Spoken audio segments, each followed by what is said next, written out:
Welcome to Sweet Life Beat Life. We hope this video helps. In this video, I will explain how to make chicken stock with Maggi cubes. First, let's gather our simple ingredients. You'll need some chicken pieces, 2 to 3 Maggi cubes, and enough water to cover everything. A large pot, around 4 quarts or more, is also essential for simmering. This method is incredibly straightforward and yields a flavorful stock perfect for many recipes. Now, let's get cooking. Place your chicken pieces and the Maggi cubes directly into your large pot.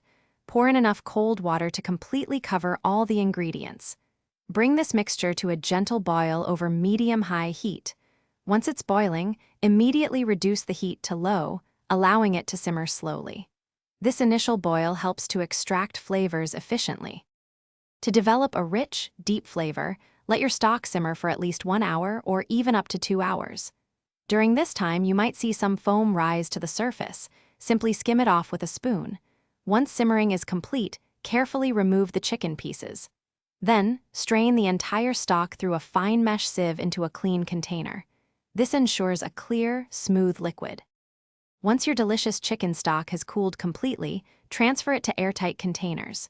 You can store it in the refrigerator for up to 4 days or freeze it for several months, making meal prep a breeze. This homemade stock is perfect for soups, sauces, and risottos. Remember to check the description for a link to the Owala water bottle and other great deals.